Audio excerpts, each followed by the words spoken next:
So here we are in round 1, playing against Shmegi. We win the die roll and we go first. This is the hand we start with, which we snap keep, and because it's got flyer, it's got bounce spell, it's got late game. What more do you want? Our opponent plays this, which is a little bit awkward because our first play is going to be something that actually has flying.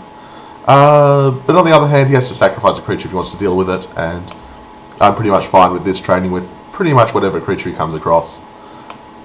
And then drawing this is pretty nice because it doesn't actually technically have flying, so it's sort of immune to what this is trying to do, but can still attack in the same way. So we play the Skyfolk. He plays nothing. We crash in with the Skyfolk, play the Rangers. He plays Aura Nulled. Creatures with power less than it can't block it, and gets bigger if there are auras around. Seems reasonable. But we just attacking with our guys, play out the looter.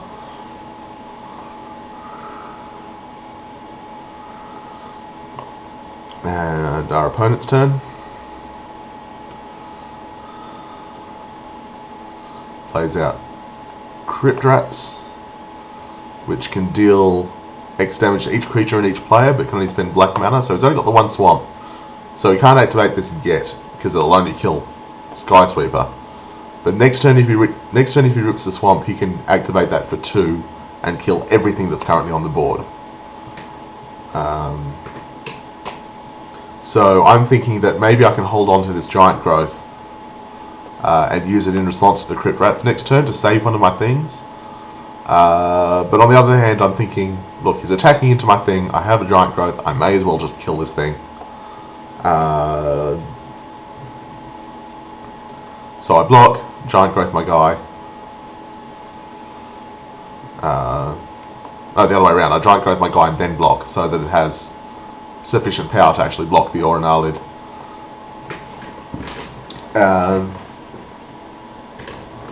And I figure, look, if he actually does pop this, it kills his stuff, it kills my stuff, and I'll be left with this Ancient as pretty much the only thing on the board, and I'll be able to play this airship. So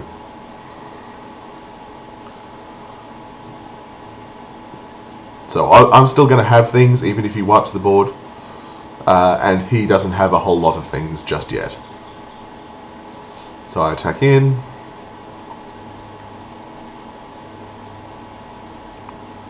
Play out the Ancient and pass the turn across. And then our opponent plays this. Vulture Zombie.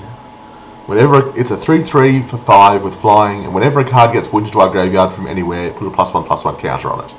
And you'll notice this already has a counter on it. And that's because, as I skipped through because I don't really know how these replay controls work, I skipped through the end of my turn. After this resolved, at the end of his turn, I looted with the fetch. I drew a monitor, discarded the monitor, since I can scavenge that onto something. And that triggered this, and put a +1/+1 counter on it, because it's a card goes into my graveyard from anywhere. So at that point I'm like, oh, I should have looted in response to this. But I didn't. And now I basically can't loot with this for basically the rest of the game, or at least as long as this still exists. Because, yeah, I can't go on making it bigger for questionable value in my hand. But in the meantime, Sprawl of Ancient is getting bigger. I draw a land, which I'd very much like to loot away, but that's not happening, so I'll just play it. And I cast the airship and attack in, because it can trade for his zombie if he wants to block, but he doesn't. He just blocks with the Sky Sweeper.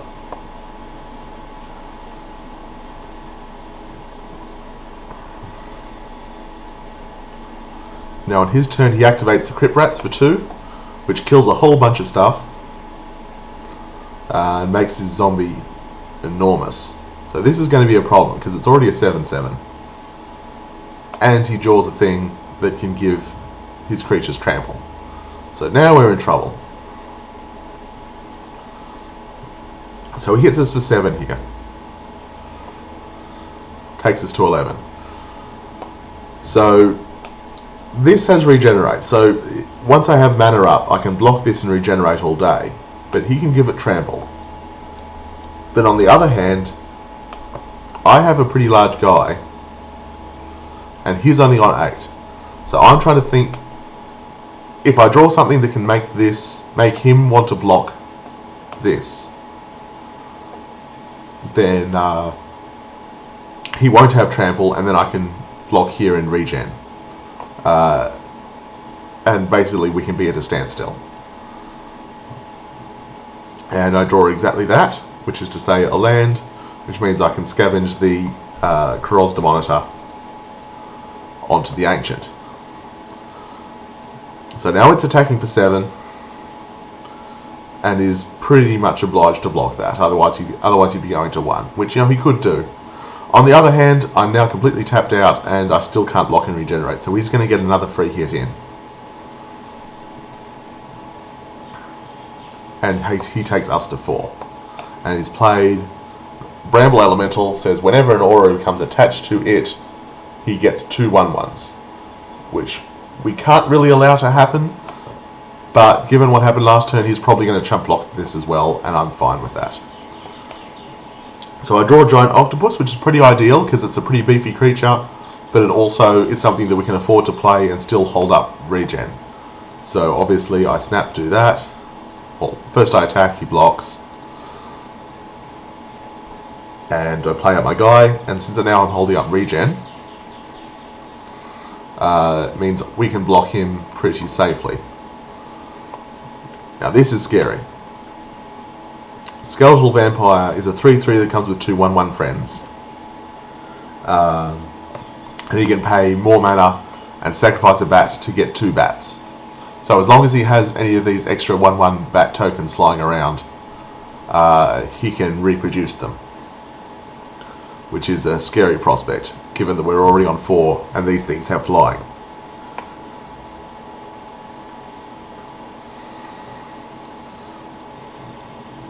So he attacks, just to check, because maybe we forget to block, but we block, we regen, and it's our turn, and we draw Thallid, which is pretty useless. So looking at the board, Living Airship is priced into blocking Vulture's Zombie. There's no way around that. And this is 3, 4, 5 power of flyers, and we're on 4. So if our opponent blocks with just a bat, if our opponent just blocks bat on Sporal of Ancient and takes Giant Octopus to the face, they take 3 damage, go to 5, attack with everything, we lose. But on the other hand, our opponent doesn't know what's in our hand, we have plenty of mana.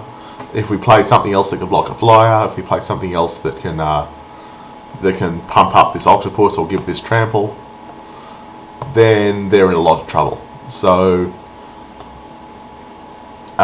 it's just a question of how much risk our opponent wants to take, and it turns out the answer is not that much. So they block with both of the bats, which is basically our only out to survive the turn, because if they didn't do that, we were dead.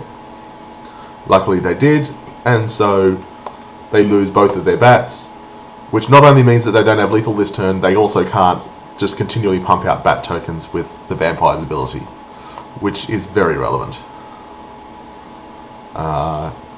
Play out the Thallid because why not, and pass the turn.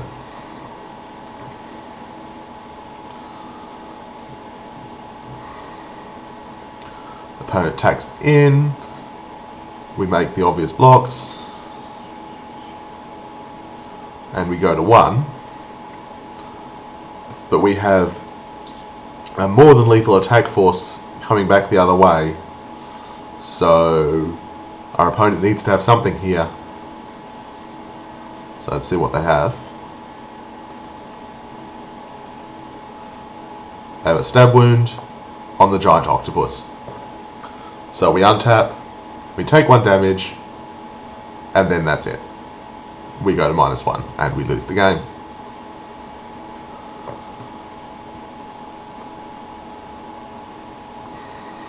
The game has ended.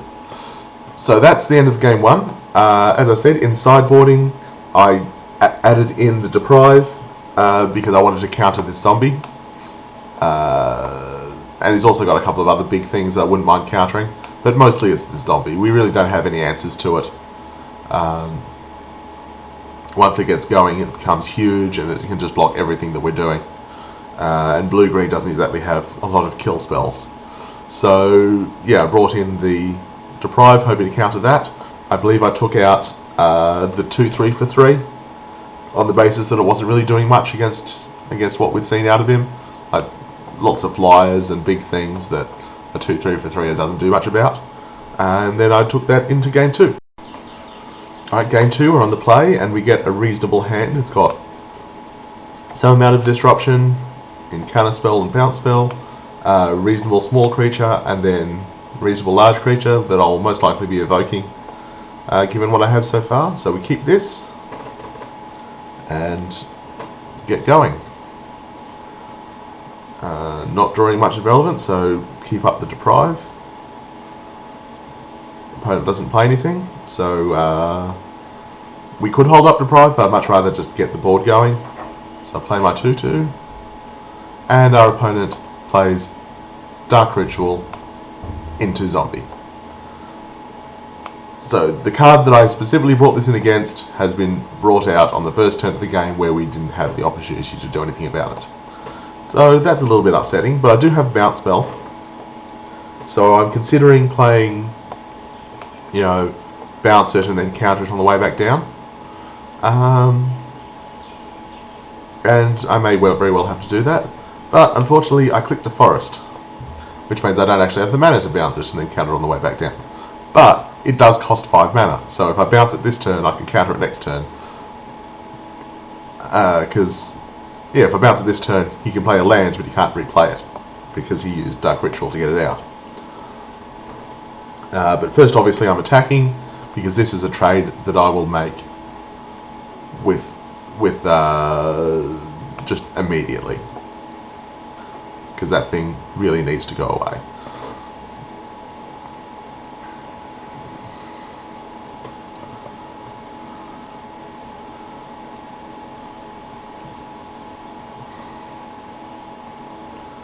So he attacks, I bounce his guy, and he doesn't play anything else. So I'm feeling in a reasonable position here, starting to attack through, and I don't play the Walker because I want to hold up Deprive for when the zombie comes back, which I presume is happening right now. Yep, there it is, and it gets deprived. And then, because once again I'm not very clever, I bounce the forest instead of one of the tapped islands. For value, I guess. Not that it ended up mattering. No, it did end up mattering, that's right, because now I have Cross to monitor. If I bounce one of the islands, so that I had 2 islands and 2 forests on the battlefield, then I could play one of these forests instead and I'd have triple green. So I could play this monitor and this giant growth. But now, as I replay the forest, I can play out the monitor, I'll have an island untapped, so I won't be holding up giant growth. It seems unlikely for it to matter. Given the board state, it seems unlikely that I'm going to actually need to hold onto a giant growth. But it's still a mistake. Down comes Skeletal Vampire, but it's a bit less of a concern at the moment, because either of my guys will trade for the vampire itself, and if he starts throwing bats away, or if he starts choosing mana to pump out more bats, all they're doing is chump blocking, so all they're doing is slowing the game down. And with Walker in hand, I'm fine for the game to get slowed down a bit. So he blocks with one of the bats, he keeps the other bat back. I presume he wants to be able to start splitting it. plays a Festering Goblin, which, you know, is fine. It's not that great against what we have, but it's still a reasonable guy. And he attacks with the Skeletal Vampire and the Bat, which I presume means that he wants to sack this bat to make 2 bats and then block with one of them next turn. But I think it would make more sense for him to block with the bat and then sack it. But I guess, like this way, he's making it so he has 1 less bat, because he's not doing because if he's doing the sack thing and then blocking, he ends up with 1 less bat. But he does an extra damage to me, so I don't really think that that's worth it. But I'm not sure. So I attack. So I figure I'll get some double blocks out of him, and then I can use Giant Growth to save my guys. So yeah, as I thought, he sacks the bat, makes 2 bats, and he blocks with the guy and the bat. We Giant Growth, and the Festering Goblin's ability goes off without actually having any effect. I was figuring that if he blocked and did a thing and I had to use Giant Growth, then so be it. But at this point, even though I technically have the mana to hardcast this guy between what's on the board and what's in my hand, I think it's time that I just get it on the board and start attacking with it. It's not worth waiting another turn just to make it bigger. So he casts Death Denied to get his to get some guys back. But none of the guys really matter at this point, so there's not much excitement there. I make some attacks, he makes some trades, and some chump blocks. Interestingly, trading for the Crosda Monitor, even though it has a lot of value in the bid, as opposed to trading for, say, the Cave Tiger, which is just a guy. But then I suppose when he's out of creatures, the Cave Tiger only deals 2 to him, whereas this would deal 3. I don't actually know. I suppose if I'm scavenging this and making a guy huge, given the life total he's on, it doesn't really matter as much as you'd think. Alright, so here's the Vulturous Zombie, which is the other card he brought back with the Death Denied. And Crypt Rats. But this is much less scary than you think, because it has to block immediately, otherwise he's dead. So we attack with everyone, he makes some blocks, some guys die, play out the flyer, and sure, he plays another couple of guys. Wait, what did he have? He played this, and he played 2 damage to each creature with flying, which kills both of my flyers. So he seems to be stable again, but these 2 guys trade for each other, and I drew yet another sort of flying guy off the Rune Wing. And he has some ground dirtle, which doesn't matter, so we attack him in the air, play another flyer, and now he has to deal with both of our guys, and he can't. So we win game 2, and it's on to game 3. Game 3, and we're given a hand with turn 2 elf, turn 3 flying guy, and then 4C to get us some more value a bit later. So obviously we keep this. Our opponent plays Festering Goblin on turn 1, which is a little bit awkward because it will probably end up trading for this elf. But in the meantime, it will have to do, and then we have a 1/1 flyer as well. So our opponent is getting the excitement going with all of the 1/1s. But as we thought, out comes the flyer on turn 3. Now our opponent attacks with the Goblin, and I block. Even though the Goblin will now trade for either one of these. If it trades for the Rune Wing, we get our card back. And if it trades for the Elf, well, we don't actually need the Elf anymore. Because, you know, next turn is going to be a 4-mana spell anyway. and then after that we pretty much have all of the mana we're going to need. So I'm not scared about it trading for either of these things, and he does trade with the bird. We get our card. I'm guessing it's just so that he can get his fly through, but regardless, we got our card back. The fact that it was just an island is fine. It's still digging us closer to whatever's in our deck. And he plays Penumbra Spider, which is... You know when I said that there were good Penumbra cards and that the one that we had wasn't one of them? This is what I was thinking of. It is Giant Spider for Giant Spider mana. Well, 2 green, so it's still 4 mana for a 2/4 reach. And then when it dies, you get another one. For no additional mana cost. It's just an additional green in the cost. It doesn't actually cost any more mana. And instead of getting a spider, you get 2 spiders. It is just so painful to dig through this thing. So as soon as I saw that, I'm like, okay, so this Rune Wing wasn't doing a great deal anyway. Because even if I Giant Growth the Rune Wing and have it kill the spider, he just has another spider and it's never going to get through again.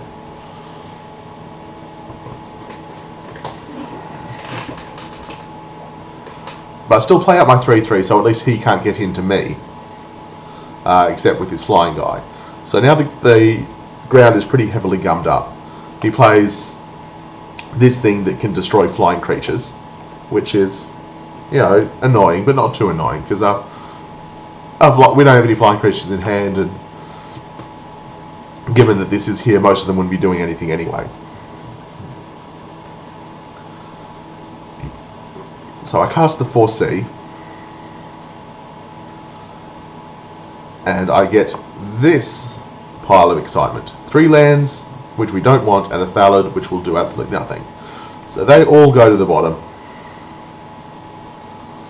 And I get some actually good cards. I get Corrosive Monitor and Temporal Spring, both of which are very relevant.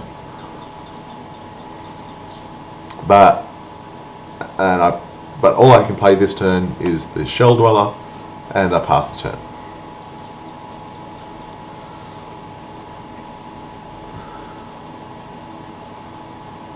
And our opponent keeps on attacking with the 1/1, gradually chipping away at our life total, but we're not in any danger just yet, and passes the turn back without playing anything.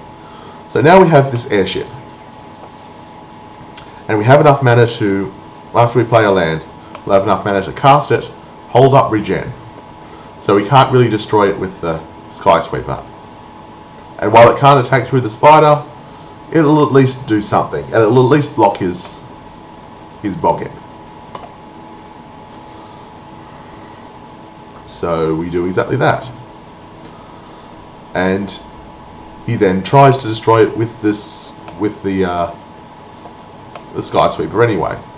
So obviously what he's trying to do is he's going to try to destroy it this turn, I regenerate it, and then he untaps, and then he tries again on the next turn, and then he will kill it. But he'll have to sacrifice 2 creatures to do that, since sacrificing creatures is a cost here. Now he gets some amount of value back by sacrificing the Penumbra Spider, since, you know, like I said, it comes back as a thing. But that Penumbra Spider was going to be a problem for me anyway. Like I was going to have to, that first killing of the Penumbra Spider was probably going to cost me a card to start with, and then the second half of the Penumbra Spider is going to cost me another card. So I still get my. So the fact that he had to sacrifice 2 creatures to kill this thing, while not technically a 2-for-1, it saved me from having a 2-for-1 against me later on. In a way.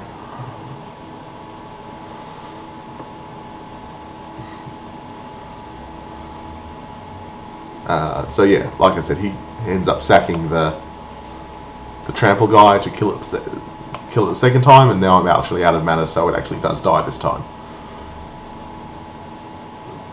But yeah, that living airship still traded for this 1 mana 1/1 in the first half of the Penumbra Spider. So that's pretty fair, I think.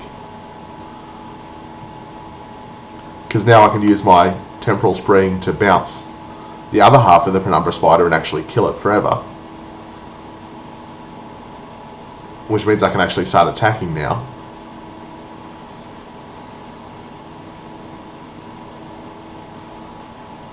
And I cast the Corrosda Monitors. I now have 2 3/3s, and all my opponent has is a board of 1/1s.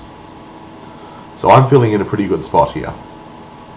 But then he plays Death Denied, and he gets back all of that stuff. Both of the creatures he sacked to this are now back in his hand. Along with something else, and along with a Festering Goblin. So now he has Penumbra Spider back in his hand, and that's just going to be bad news for everyone involved. And by everyone involved, I mostly mean me. Obviously, it's good news for my opponent.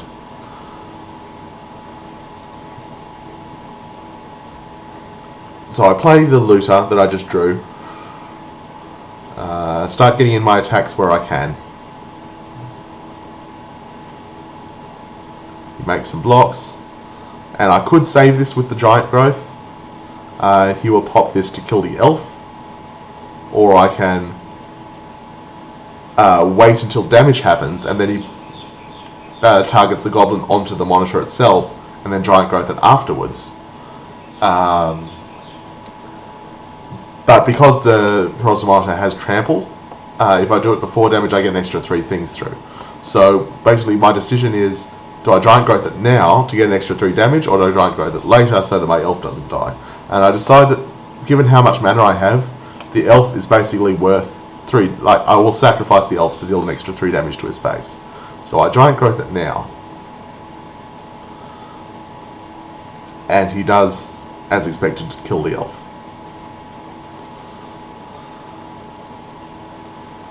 He replays the Elvish Herder. And does not replay the Penumbra Spider, but instead replays this freaking zombie thing.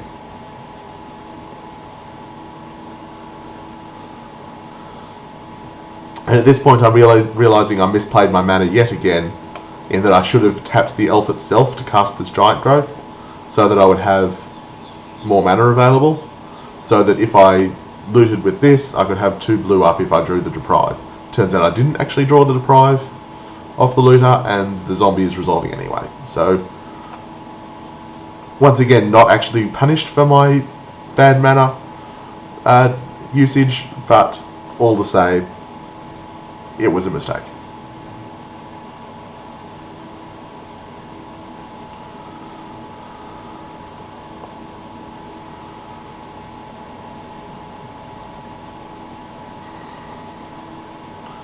So obviously making some attacks,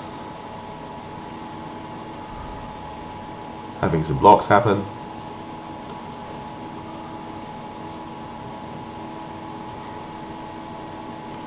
Play out my 2/2 thing, and basically my hope at this point is that he keeps back the Vulture Zombie, tries to block the 2/2, and then isn't expecting the second Giant Growth. Except he plays this Ica Slick thing, which is -3/-3 to target creature with both Cycling and Madness. So basically the idea is he can pay 3 mana to kill a thing, or he can pay 6 mana? Yeah, 6 mana to kill a thing and draw a card, which is what he's doing right now.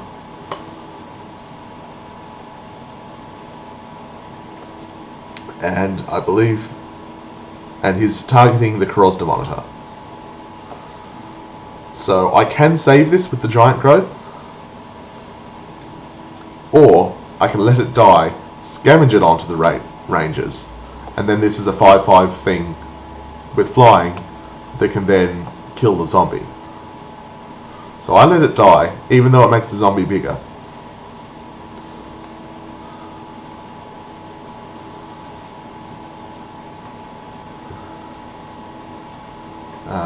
And then the zombie attacks. It takes some damage. So my turn to play my 7th land. Now I can scavenge the Monitor.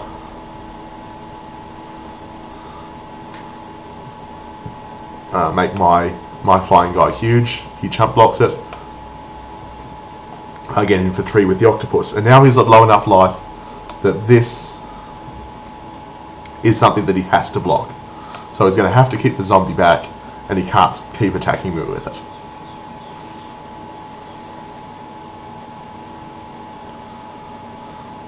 and he plays Crypt Rats and the Penumbra Spider. So now we're a little bit scared, because when he untaps, he could activate this for 3.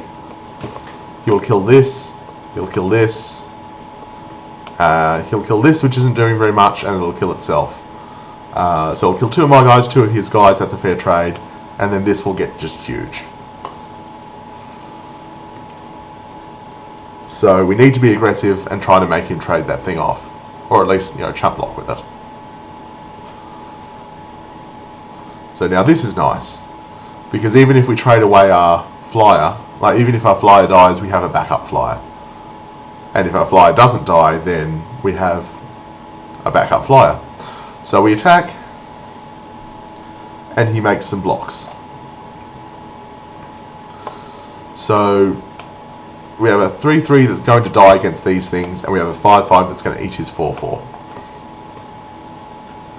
And I make the decision to use my giant growth on the 3/3, because then the 3/3 will kill both of these guys. Well, it will crack open the second half of the Penumbra Spider, kill the Crypt Rats.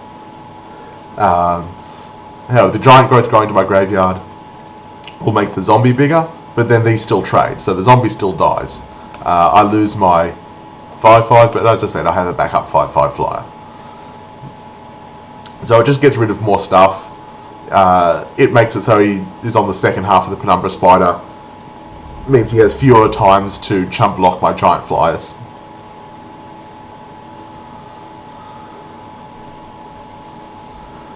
And then we get to this point where he has to stack these 2 abilities, playing the Vulture Zombie and making his second Penumbra Spider. And then, unfortunately, our opponent disconnects from Magic Online.